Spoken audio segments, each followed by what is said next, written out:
Welcome back to This is VANCOLOUR. As a lifelong Metro Vancouverite, I'll never forget June 15th, 2011, standing at Lonsdale Quay in North Vancouver, watching from across the water the plumes of smoke that billowed from the downtown core as the city descended into a riot after the Vancouver Canucks 7-game loss in that year's Stanley Cup final. Our guest tonight revisited that infamous event to find out what happened to those young offenders who paid mightily for their misdeeds. Their ESPN 30 for 30 film, I'm Just Here for the Riot, recently premiered at the Vancouver International Film Festival. They are directors Jayme and Asia Youngman. Asia, thanks for being here tonight. Thanks for having us. So I read this interesting stat, over 200 riots in North America, but Vancouver is the only city with the distinction of rioting after a loss. First of all, is that true? And secondly, what does that say about Vancouver? Yeah, in our early research of the film, we came across that statistic as well, and it was really fascinating for us. So we're like, what is it about Vancouver? And in that article, there was a mentioning of this Vancouver effect. And when we started the film, we were looking to uncover what is the Vancouver effect. And we had our own speculations as to why. Maybe we've rioted twice in Vancouver after a loss. But we couldn't quite pinpoint exactly, I think, one thing it is about Vancouver. I think there was a lot of factors that led up to 2011. And of course, people are also familiar with 1994. So I think there are a lot of reasonings to why this has happened twice in Vancouver.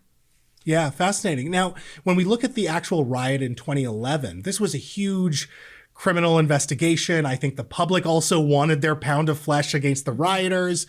But in retrospect, were we a little too hard, both in the criminal justice system, but then also in the court of public opinion, when we think about some of these folks who were quite young and ultimately maybe committed crimes of petty vandalism or petty theft, but were in this big public spotlight and the public, wanted them to be punished for it? Yeah, I mean, there's a whole range of people who participate in the riot, and Asia and I, like, the goal of our film was never to make any excuses for anyone who participated in the riot. But, the people that we were able to track down, the people who came forward and were willing to share their story, they were the ones who, committed not, sort of like minor crimes, I would say. We didn't talk to anyone who... Like, for example, sticking their hand in H&M and stealing a few shirts. And again, not excusing any of this, but we didn't we didn't track down or talk to anyone who assaulted anyone. And so, there's a whole range of again, those who participated. We didn't want to excuse anyone, but it was really interesting to talk to these individuals who, committed, minor crimes. Although, being a part of a riot is a very, that's a criminal offense, and that should be taken seriously. But, what was kind of, really hard to hear is that all these years later, these individuals are still, it's still a cloud that's hanging over their head. And is that because you can Google their name, or when employers do criminal background checks, they're finding they have a criminal record that hasn't been expunged yet. Like, they're, that's been following them. There's an individual who was in the film who, it really he just had turned 18.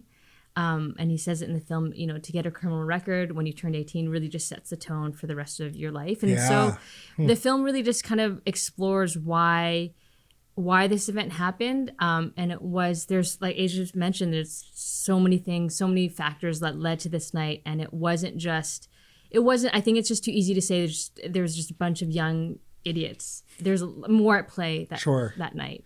But certainly for some of these more minor things, whether it's petty theft, or I would even say petty vandalism, if you just broke a window, should they be paying 12 years after the fact? And I'm more curious about these negative effects that they're still feeling. Is it the employment end, or is there more to that?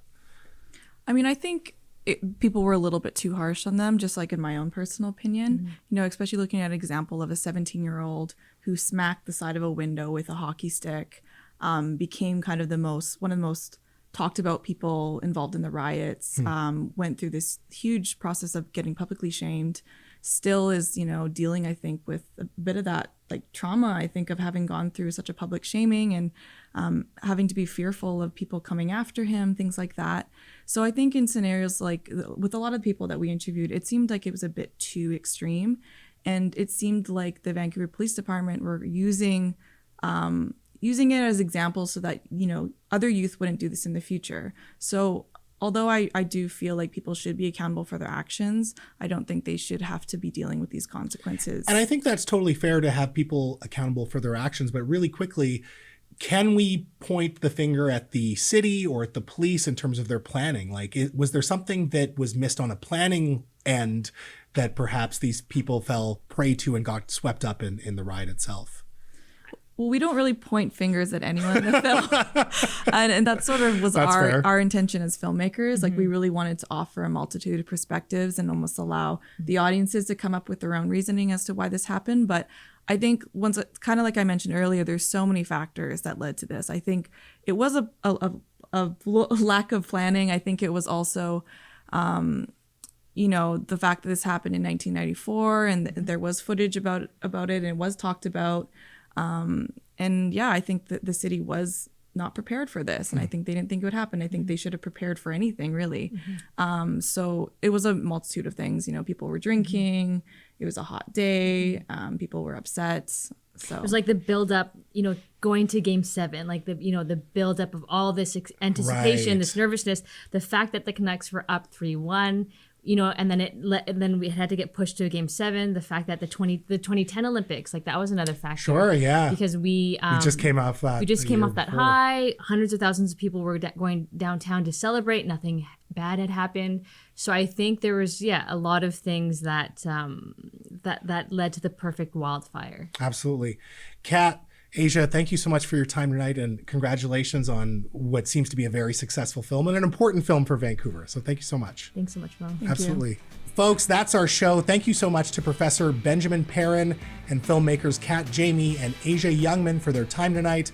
Big gratitude to Amy Scott for filling in for Derek Wong behind the lens the last couple of shows. We can't wait to see you next week. For now, though, this is VANCOLOUR, and I'm Mo Amir telling you that in a province where you can be anything, be colorful. Peace.